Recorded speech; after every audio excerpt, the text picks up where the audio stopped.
अस्सलाम वालेकुम फ्रेंड्स, कैसे हैं आप लोग। दोस्तों, उम्मीद है कि आप लोग खैरियत से होंगे।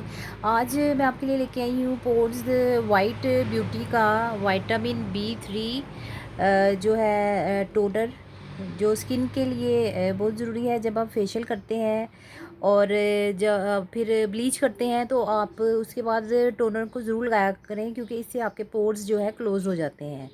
और ये जो है इनका टोनर है, ये क्लेम कर रहे हैं कि ये आपकी स्किन को लाइटनिंग भी मुहैया करता है, आपकी स्किन लाइट करता है और आपके गोरे होने में काफ़ी हेल्प करता है।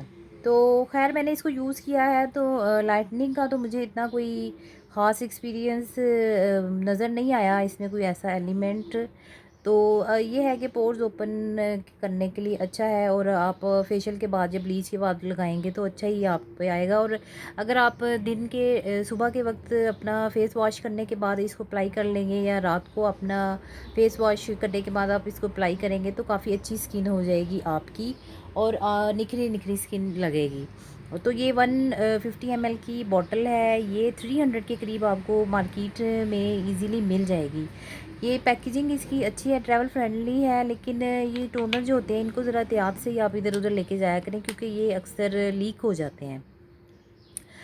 तो बस इंग्रेडिएंट इसमें वही हैं जो दूसरे टोनर्स में भी होते हैं, और ये आपकी स्किन, इनका जो क्लेम है कि आपकी स्किन को यंगर लुक भी देगी, और काफ़ी इन्होंने अपनी तारीफ़ें भी लिखी हुई हैं।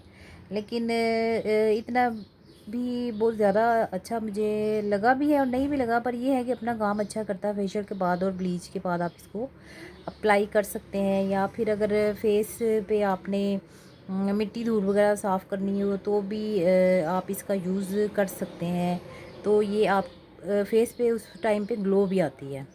तो मुँह धोने के बाद भी ज़रूर टोनर का इस्तेमाल करना चाहिए। ये होता है कि सारी डस्ट फेस से निकल जाती है और क्लीन हो जाता है फेस। तो ठीक है, अच्छा है ये भी टोनर। तो अगर आपके पास टोनर नहीं है तो आप रोज़ वाटर लेके उससे अपने फेस को क्लीन कर सकते हैं, या फिर फेशियल के बाद या ब्लीच के बाद आप उसको अपने फेस पे अप्लाई कर सकते हैं। अब आपने इसको अप्लाई कैसे करना है, आपने इसको ओपन कर, वैसे जब भी आप कोई चीज़ ऐसी ले तो आप उसको ऐसे शेक कर लिया करें, ताकि उनके इंग्रेडिएंट जो है एक्टिव हो जाएंगे ज़रा। ये देखिए, ये इस तरह से आ गया आपके फेस पे। तो आपने अपने फेस को इस तरह क्लीन कर लेना है। तो देखिए, हल्की हल्की शाइन आपको नज़र आएगी। तो ये है कि जब आप फेस को अच्छे से साफ़ करते हैं तो आपका फेस काफ़ी क्लीन हो जाता है। और फिर जब काम वगैरह कर कर लें तो तब भी फेस पे से ज़रूर साफ़ किया करें, मैल डर्ट जो है आपके फेस से निकल जाएगी। और फेस पे लगाने के बाद हाथों पे भी थोड़ा थोड़ा कर लिया करें। जो चीज़ आप फेस पे लगाते हैं वो साथ साथ हाथों पे भी अप्लाई कर लिया करें, और पाँव पे भी, क्योंकि ये लगा तो होता ही है, थोड़ा फेस साफ़ करने के बाद बच जाता है। तो थोड़ी सी कंजूसी का मुज़ाहरा करते हुए अगर दोबारा नहीं भी निकालेंगे तो आप उसी को ही अपने हाथों पाँव पे भी लगा लें और सफाई कर लें उनकी, तो हाथ पाँव भी आपके नीट क्लीन हो जाएंगे। तो इसलिए हाथों पाँव का भी ख्याल रखा करें अपने फेस के साथ। तो अच्छा टोनर है, एक अच्छा स्किन केयर में इजाफ़ा या इन्वेस्टमेंट जो है इतनी बुरी नहीं है इसकी। और खुशबू इसकी बहुत अच्छी है, खुशबू बड़ी अच्छी है, लाइट सी है।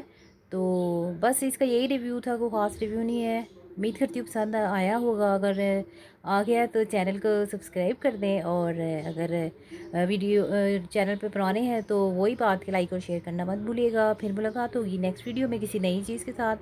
जब तक के लिए इजाज़त चाहती हूँ। अल्लाह हाफिज़।